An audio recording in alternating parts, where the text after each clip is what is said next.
Hi friends, எல்லோரும் எப்படி இருக்கீங்களா? நல்லா இருக்கீங்களா? இந்த வீடியோவில் என்ன பார்க்க போகிறோன்னா, ஒரு குட்டி ஃப்ராக்கு எப்படி தைக்கலாம் அப்படிங்கிறத பார்க்கலாம். இந்த குட்டி ஃப்ராக்கு யாருக்குன்னு பார்த்துக்கிட்டிங்கன்னா, இது மொத்தமாக எத்தனை ஃப்ராக் ரெடி பண்ணணும்னு பார்த்துக்கிட்டிங்கன்னா 9 ஃப்ராக் ரெடி பண்ணணும். 9 ஃப்ராக்கில் ஒரு ஃப்ராக் வந்து நான் ஏற்கனவே தைச்சி கொடுத்துட்டேன். சாம்பிளுக்கு அவங்களுக்கு எப்படி இருக்குங்கிறதுக்காக தைச்சி கொடுத்துட்டேன். இப்போ வந்து 1 மீட்டரில் ஒவ்வொரு ஃப்ராக்குக்கும் கீழே உள்ள ஃப்ராக்னால் ஒரு பெட்டிகோட் மாதிரி உள்ளது. 1 மீட்டர் மட்டும் இதில் கட் பண்ணிக்கிறேன். 1 மீட்டர் மட்டும் கட் பண்ணி 8 பீஸ் கட் பண்ணிக்கிறேன். ஃபஸ்ட்டு இதில் வந்து அவங்க வந்து மொத்தம் 18 மீட்டரா இல்லை 16 மீட்டரான்னு எனக்கு சரியாக ஞாபகம் இல்லை. மொத்தமாக கொண்டு வந்து கொடுத்துட்டாங்க. கொடுத்ததில் அந்த 8 பீஸு இப்போ ரெடி பண்ணி ஒரு ஃப்ராக் ஏற்கனவே தைச்சி கொடுத்தாச்சு. இப்போ 8 ஃப்ராக்குக்கு அந்த ஒவ்வொரு மீட்டர் கட் பண்ணிட்டேன். ஒவ்வொரு மீட்டர் எப்படி கட் பண்ண பார்த்தீங்கன்னா, அது வந்து டபுளாக நம்ம கடையில் மடித்து போடுவாங்க இல்லைங்களா, அந்த மடிப்பில் நான் கட் பண்ணியிருக்கேன். அதில் அந்த பிள்ளைங்களோட ஹைட்டுக்கு ஏற்ற மாதிரி கட் பண்ணிவிட்டு டபுளாக போட்டுக்குவேன். ஃப்ரண்ட் டு பேக்கு அப்படி போட்டுக்குவேன். போடும்போது உங்களுக்கு சுருக்கம் அதிகமாக இருக்கும், நல்லாயிருக்கும். இதுதான் அந்த பிள்ளைங்களோட நேமு. LKG students. அவங்களுக்கு ஒரு ப்ரோக்ராமுக்காக ஸ்கூலில் என் பொண்ணோட ஸ்கூலில் ப்ரோக்ராமுக்காக கொடுத்துருக்காங்க. அது வந்து சரி வீடியோ போடலாம் அப்படின்னு சொல்லிட்டு கொஞ்சம் டைட்டாக இருக்கிற டைம் தான். இப்போ வந்து மொத்தம் இதில் 8 அளவுகள் இருக்குது. அப்புறம் 9 எக்ஸ்ட்ரா ஒரு இதில் வந்து கன்னிகாஸ்ரீன்னு ஒரு பொண்ணு இருக்கா. அந்த பொண்ணோட அளவை இன்னொன்று பண்ணிடுங்க அப்படின்னாங்க. அப்போது அதில் வந்து 2 பிள்ளைங்க வந்து அன்றைக்கி நான் மெஷர்மெண்ட் எடுக்க போகும்போது 2 பிள்ளைங்க வரல. அதனால் அந்த பொண்ணுங்களோட அளவுமே அந்த கன்னிகாஸ்ரீ பொண்ணோட அளவு தான். இப்போ இன்னொரு குழந்தையோட அளவு வந்து நம்ம வந்து இதில் ஒரு அளவு நான் வந்து எப்படி கட் பண்ணலாம் அப்படிங்கிறத காமிக்கிறேன். ஒவ்வொன்றுமே அளவுகள் என்னென்னா, இடுப்பு அளவுகள் வந்து 1 இன்ச்சு அப்படி தான் டிஃப்ரென்ஸ் வந்துச்சு. ஹைட்டு டிஃப்ரென்ஸ் வந்தது. மற்றபடி உடம்பு ஜெஸ்ட் அளவு, இடுப்பளவுலாம் கொஞ்சம் கொஞ்சம் வித்தியாசம்தான். மேக்ஸிமம் எந்த வந்து ஒரே அளவு தான். குட்டி குழந்தைங்க வந்து எல்லாருமே ஒன் போல் தானே இருப்பாங்க. அந்த ஹைட்டு மட்டும்தான். டோட்டல் ஹைட்டு வந்து ஒரே ஒரு குழந்தை மட்டும் ரொம்ப ஹைட்டு 25 இன்ச்சு வந்துச்சு. மற்ற பிள்ளைங்க எல்லாமே 22, 19, 22, 23 அந்த மாதிரி தான். அந்த மாதிரி 1 இன்ச்சு 2 இன்ச்சு டிஃப்ரென்ஸ் தான். இப்போ வந்து ஷோல்ட்ரு வந்து நான் வந்து ஒரு குழந்தைக்கு 9, ஒரு குழந்தைக்கு 10 எடுத்திருக்கேன். அதில் வந்து 4.5 இன்ச்சு வச்சுருக்கேன்.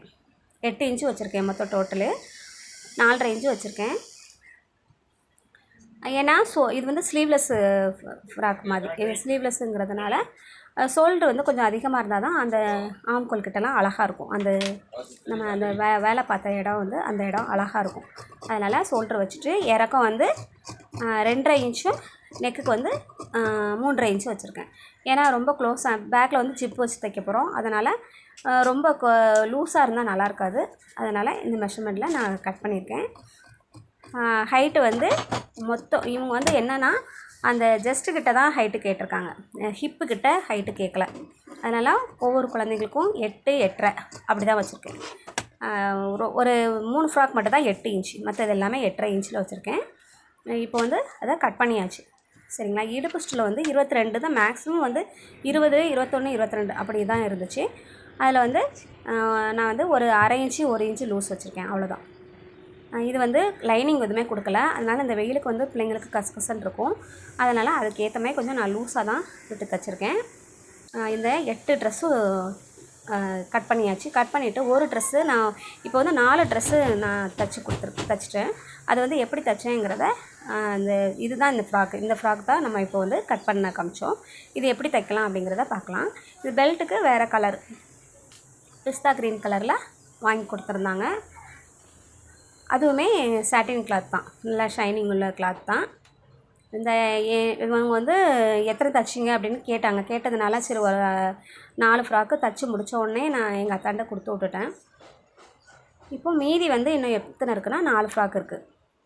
அதுலேயுமே ஒரு ஃப்ராக் வந்து காலையில் வந்து கொஞ்சம் சீக்கிரமாக எல்லா வேலையும் கிச்சன் வேலைலாம் முடிஞ்சிச்சு. அதனால் ஒரு ஃப்ராக் வந்து அவங்க கிளம்புறதுக்குள்ள இன்னொரு ஃப்ராக்கும் தைச்சி கொடுத்துட்டேன். இப்போ மொத்தமாக 5 கொடுத்துட்டேன். 5மே நல்லா அழகாக பேக் பண்ணி ஒவ்வொரு பிள்ளைங்களோட நேம் போட்டு அந்த பின்னால் ஜிப்பு வச்சுருக்கேன் பார்த்தீங்களா, அந்த ஜிப்புக்கிட்ட ஒவ்வொருளோட ஃபஸ்ட் லெட்டர் போட்டு அழகாக நம்ம ஏன்னா அந்த எல்லாமே ஒரே அளவுகள் மெஷர்மெண்ட்டில் இருக்கிறதுனால கண்டுபிடிக்க ரொம்ப கஷ்டம். அதனால் அந்த மாதிரி நான் பேக் பண்ணி கொடுத்துருக்கேன். இந்த மாதிரி பேக் பண்ணி கொடுத்தது உங்களுக்கு பிடிச்சிருந்ததுன்னா ஒரு லைக் பண்ணுங்கள். இப்போ வந்து எப்படி தைக்கலாம் அப்படிங்கிறத பார்க்கலாம். ஃபஸ்ட்டு வந்து ஜிப்பு வச்சு எப்படி தைக்கலாம் அப்படிங்கிறத பார்க்கலாம். இது வந்து ஹைட்டு கம்மியாக சின்ன ஜிப்பும் இந்த மாதிரி இப்போது வந்து வந்திருக்கு. ஜிப்பு வந்து ரொம்ப சூப்பராக இருக்குது.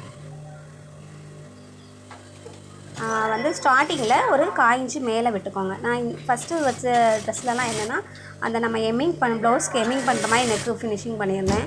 அது அவங்களுக்கு அது சாட்டின் கிளாத்தில் தைக்கும் போது என்னென்னா அந்த சுருக்காக இருக்குது. எப்படி தான் பார்த்து தைச்சாலும் அந்த சாட்டின் கிளாத்தில் கொஞ்சம் அந்த சுருக்கு வர மாதிரியே இருக்குது. அதனால் இதில் வந்து பைப்பிங் கொடுத்துருக்கேன். இப்போது ஒரு சைடு ஜிப்பு அந்த வந்து கைடு நம்ம ஒன் சைடு கைடு போட்டு ஒரு சைடு அந்த எட்ஜில் தைச்சிடுங்க.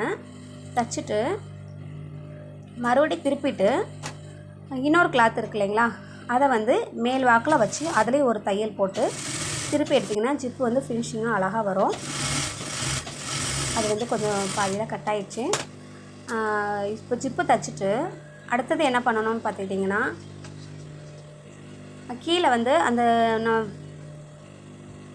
2 லேயராக கட் பண்ணோம் இல்லைங்களா, அந்த 1 மீட்டர் பீஸ் கட் பண்ணோம் இல்லைங்களா, கீழே வந்து தனியாக சுருக்கு வச்சுட்டு மேலேயும் சுருக்கு வச்சுக்கோங்க. சைடில் வந்து நம்ம எம்மிங் பண்ணுவோம் இல்லைங்களா, ப்ளவுஸ்க்கு எம்மிங் பண்ணுற மாதிரி கிராஸ் பீஸ் கட் பண்ணி வச்சுக்கோங்க.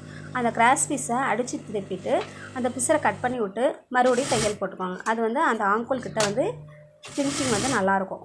அந்த மாதிரி கிராஸ் பண்ணி தைச்சிடலாம். அப்படி தைச்சிட்டிங்க வச்சுக்கோங்க, அழகாக இருக்கும், ஃபினிஷிங்காக இருக்கும். அப்படி நீங்கள் தையல் போடாமல் எம்மிங் பண்ணாலும் இன்னும் அழகாக இருக்கும்.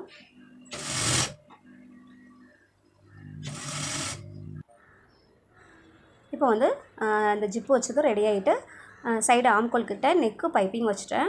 இப்போ இன்னொரு கிளாத்தை நான் சுருக்கு வச்சுருக்கேன் பார்த்தீங்களா, குட்டியாக சுருக்கு வச்சுருக்கேன். ஏன்னா வந்து இது வந்து அப்போ தான் அழகாக இருக்குது. பெரிய சுருக்கு வச்சாலும் அது நல்லல, அதனால் குட்டி சுருக்கு தான் வேணும்னு கேட்டிருந்தாங்க. இப்போ வந்து இது என்னோடய ஓவர்லாக் எதுவுமே இல்லைங்கிறதுனால நல்ல பக்கத்தில் இந்த ஃப்ராக்கோட நல்ல பக்கத்தை எடுத்துகிட்டு எட்ஜில் ஒரு தையல் போட்டு 2 பக்கமும் தையல் போட்டு திருப்பி எடுத்து மறுபடியும் நம்ம உடம்பு ஷேப்புக்காக இந்த மாதிரி வச்சுருக்கேன். இது வந்து உங்களுக்கு பிடிக்கும்னு நினைக்கிறேன். ஏன்னா பிள்ளைங்க வந்து கொஞ்சம் லூஸானாலும் சரி டைட்டாக வேணும்னாலும் சரி சீக்கிரமாக ஆல்ட்ரேஷன் பண்ண ரொம்ப ஈஸியாக இருக்கும். அதனால் நான் இந்த மெத்தடை யூஸ் பண்ணியிருக்கேன். பாருங்கள், இப்போ இந்த மாதிரி இருக்கும். இந்த மாதிரி பண்ணோன்னே இப்போ வந்து நம்ம உள் பக்கத்தில் தையல் போடணும். நமக்கு எந்த அளவுக்கு நம்ம வேணுமோ அந்த அளவுக்கு தைச்சிக்கலாம். இப்போ மறுபடியும் எனக்கு லூஸாக இருக்குது டைட் பண்ணுங்கன்னா ஈஸியாக நம்ம டைட் பண்ணி கொடுக்க ஈஸியாக இருக்கும். இப்போ ஃபுல் ஃப்ராக்கும் ரெடி ஆகிடுச்சு. இதில் அவங்க ஃப்ளவரு ஜிப்பு எல்லாமே அவங்களே கொடுத்துட்டாங்க. இதில் சென்டரில் ஒரு ஃப்ளவர் வச்சுட்டு அதுக்கப்புறம் பெல்ட்டு தைக்கணும். பெல்ட்டு வந்து நான் 2 இன்ச்சு இடுப்பளவு வந்து ஃபஸ்ட்டு 3 இன்ச்சு எடுத்திருந்தேன். அப்புறம் 3 இன்ச்சு பெருசாக இருக்குது அப்படின்னு சொல்லிட்டு 2 இன்ச்சு கேட்டிருந்தாங்க. 2 இன்ச்சில் வந்து கேன்வாஸ் கொடுத்து திருப்பி எடுத்து அடித்து தைச்சிட்டு 2 பவு வச்சு தைச்சிருந்தேன். அது சூப்பராக அழகாக இருந்துச்சு. இதுதான் மீதி இருக்க பேலன்ஸு 3 ட்ரெஸ்ஸு. இந்த வீடியோ பிடிச்சிருந்தால் லைக் பண்ணுங்கள், ஷேர் பண்ணுங்கள். பிள்ளைங்க எப்படி டான்ஸ் ஆடுறாங்கிறத இந்த வீடியோவில் லாஸ்ட்டில் போட்டிருக்கேன், அதையும் பார்த்துக்கோங்க.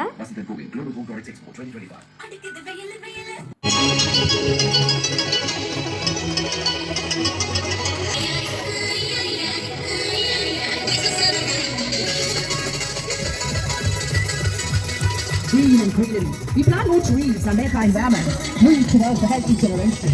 And this is the theme of the Shining Stars of 2024 and 25. You'll have a Shining Stars with dancing in their own way, in their own style, and then dancing green and greenery. What a lovely moment. Compared to the lovely actress and humans. We have this tree in a fantastic name. Green and green. We plant more trees and make our environment to be towards the healthy generation. And this the green in the garden of our nation.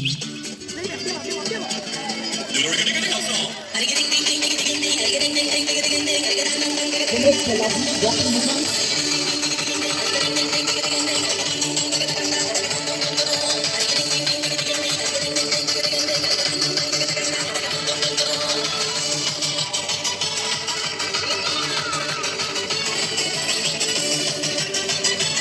Make your mind to relax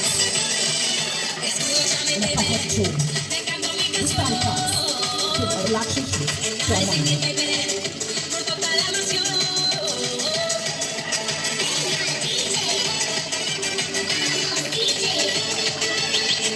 They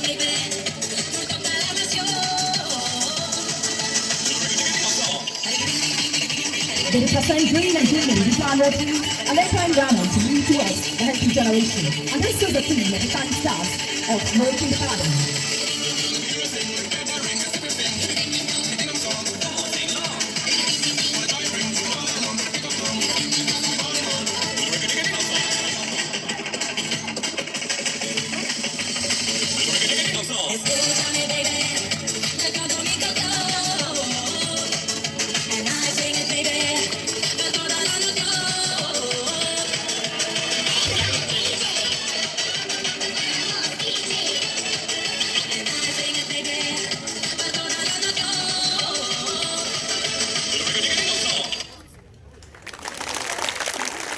Give them a big hand of appreciation.